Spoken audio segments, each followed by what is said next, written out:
Some video game innovations are so good they become industry standards, like wireless controllers, online multiplayer, and Troy Baker. Other video game innovations are even better than that. This makes them so brilliant, so daringly novel, so ahead of their time that they couldn't possibly stick around. That's because the candle that burns brightest also burns shortest. Here are 6 dazzling gimmicks that were too beautiful for this world.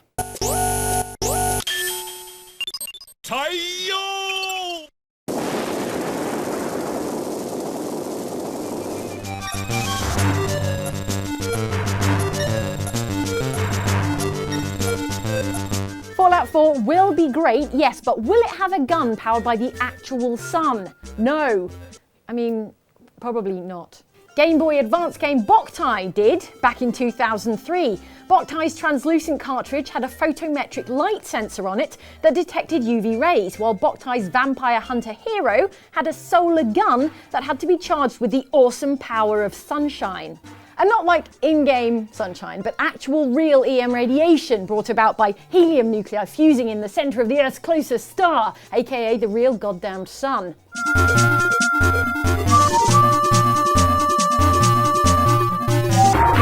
To keep your gun charged, you'd have to go outside and give the sensor a good sunbathing. And if you ran out of sun power after dark, boy were you in trouble because vampires. We're not sure if it was all a ploy to get kids outside, but you don't see any Boktai fans with a history of childhood rickets around here, now do you? Either way, the solar-powered game was too bold an innovation for the early 2000s and died out after this one daring experiment and its 2 subsequent sequels. The 4th Boktai game, Lunar Nights, didn't have a sensor because they couldn't work out a moonlight detector, I expect.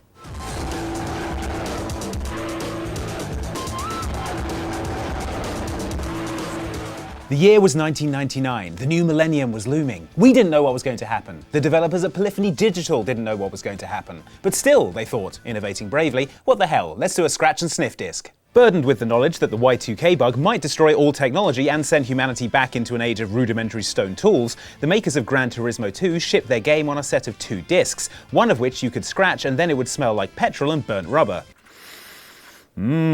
Cars. Imagine the tragedy if the Millennium Bug had blown up all the world's games consoles and destroyed all the discs inside them. Imagine Polyphony Digital's relief when that crisis never came and their fragrant game discs were preserved for future generations. Imagine the tragedy again when no other game ever furthered the cause of scratch-and-sniff disc technology. Except one time for FIFA 2001, which smelled like grass. Go on imagining still further and imagine an alternate, better world in which all games have a signature scent.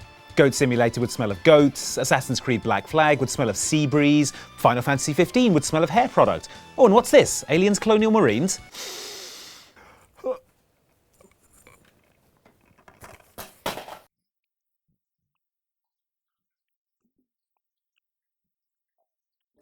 Six years ago, Nintendo unveiled the WII Vitality Sensor at its E3 conference.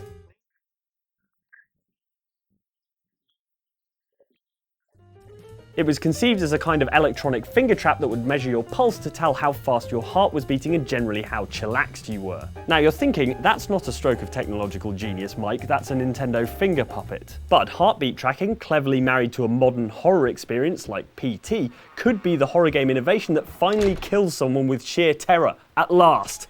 A similar sensor placed somewhere that's not on a finger you need to actually press controller buttons could feed your vital signs into a horror game, which would then know when you're at your most terrified and vulnerable, or when you're getting complacent and adjust your scares accordingly.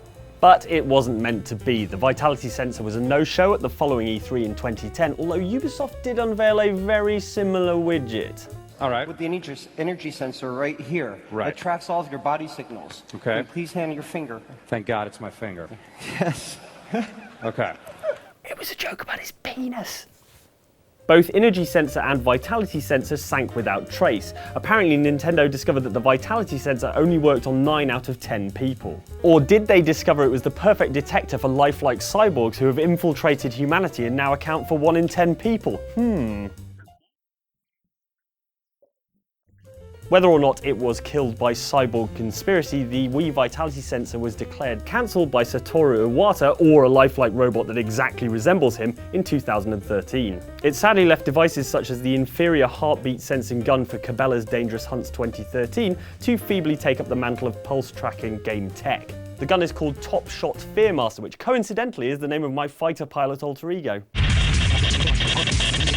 Virus, the game, takes place inside an individual's virtual PC. 1997 PC game Virus the Game hit upon the novel idea of using your own computer as the setting for a slightly rubbish version of zero-G shooter Descent. The objective was to shoot all manner of icky-looking viruses to clean out your PC, which I admit is more exciting than watching the progress bar on Norton Antivirus. The ingenious gimmick was that the game's levels were procedurally generated based on your computer's file structure and used bitmap images found on its sweep of your hard drive to decorate the levels. No folder was left unturned, and you could even see the directory tree on the right of the screen as you navigated the game, though it stopped short of actually deleting files in the crossfire, which would have added an extra frisson of peril to your battles. Still, I'm not sure what's scarier, the prospect of losing some important system file or flying down a corridor wallpapered with your brother's secret collection of specialist smut. A serial killer inspired by the distant past, a missing journalist, clues left on the internet in a bizarre hunt.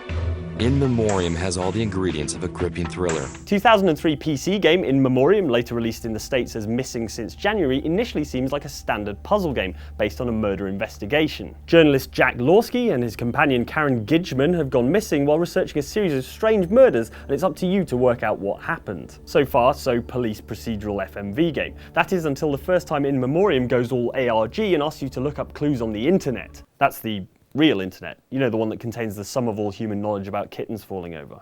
In order to flesh out the game's world, the designers created reasonably convincing real websites that contain clues vital for progressing the story. So, to advance the plot, you'd have to flick between the game and the site, or more realistically, the game, this new MySpace thing everyone's talking about, and the site. Of course, nowadays we'd just be grumpy that the game requires an always-on internet connection.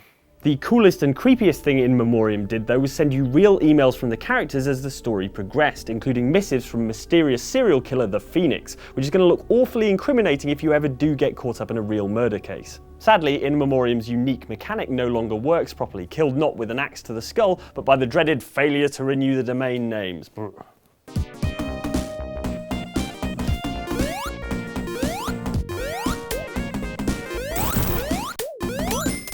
Prepare for backwards compatibility 90s styles.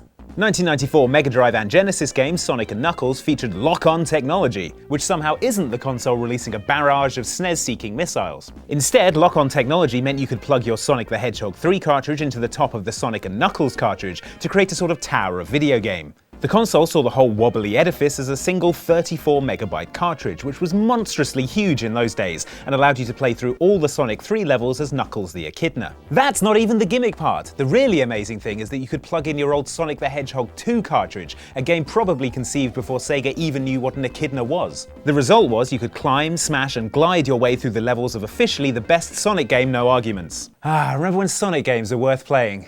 Good times.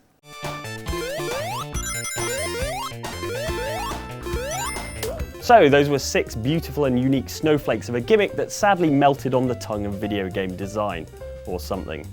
Let us know in the comments what your favourite gimmicks are, and like and subscribe if you enjoyed this for more from Outside Xbox. See you next time.